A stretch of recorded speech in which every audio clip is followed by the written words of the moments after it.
Episodes are telling singular stories that stand on their own, that are also building up mysteries for the future of Destiny. For the episodes, we introduced this single object of immense power. An echo is a direct result of the battle with the Witness.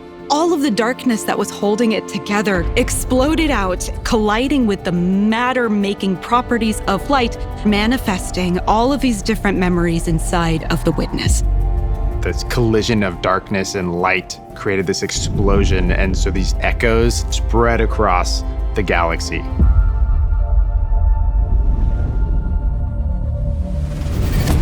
The first echo that we encounter landed on Nessus. What they find there is that this echo has transformed the planet, awoken it into something it's really not supposed to be. So we go down to Nessus, and we immediately realize that the Vex are acting a little strange. So we work with Failsafe and the first activity, Breach Executable. And this is a 3-player activity, arena style, kind of offensive that we haven't really done before. Got these big, cool, like geysers of radiolaria that explode out of the ground, and you need to cap them off while you're keeping the enemies at bay.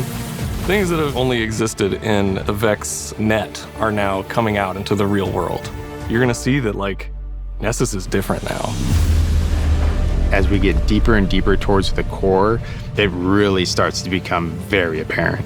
So you're gonna go down into these landmarks, and you're gonna unearth the ancient secrets of a lost civilization. We have a mysterious new enemy, and they are able to do things that we have not encountered in an enemy before.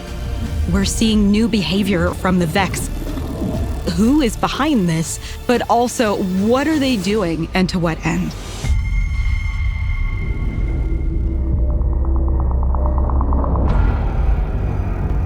Revenant is gonna be very Fallen theme. The Fallen don't have a home planet anymore. Reese has been gone for a long time, and they've been looking for a new home across the galaxy. Revenant has more dark fantasy themes. It's about slaying vampires with a touch of Splicer mixed in.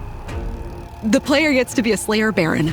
We'll learn that in Elixni culture, this was a role that was reserved for the most renowned monster hunters. For that one, we took a really hard lean into the vampire hunter fantasy. We're introducing the system called potion crafting. Combat potions boost your artifact directly, then your loot potions, those are going to allow you to have agency over the rewards that you're chasing. What we'd like to do in year 10 is give players more agency in their pursuits. You'll see more experiences where you can kind of decide what you want to do in this next step. Fikrul is back, and he's got the Echo. And this is what Fikrul's using to build his new Army of Darkness. And he's moved into an Awoken Watchtower. Fikrul's Vampire Keep. We took a lot of inspiration from horror for that one. Heresy is about the Hive Pantheon dealing with some new interesting revelations that happen. We want to take the Hive Pantheon and shake up the snow globe. It means that we want to take the existing relationships that we see inside of it and put them through such a stress test that they come out changed. In Heresy, there's this new eldritch force that's bubbling up to the surface that is opening new doors, creating powerful mysteries, and ultimately they'd lead us back to the Dreadnought. We're going back to the Dreadnought. It's awesome. Some fans might think we've forgotten about the Dreadnought completely, but we're going to give it a whole new purpose. We want this to be an eldritch, inscrutable fortress of secrets. The peeling that you'll see on the Dreadnought, the weapons themselves are peeling back to reveal a new, spooky, bony front. Since this release deals with kind of two big themes, we have two armor sets. We've had some armor sets that are kind of in the Eris theme in the past, but this is like straight up, I'm Eris's squad. And then the Hive Ship Navigator armor set explores like, what if we were driving the ship? What if we were the navigators?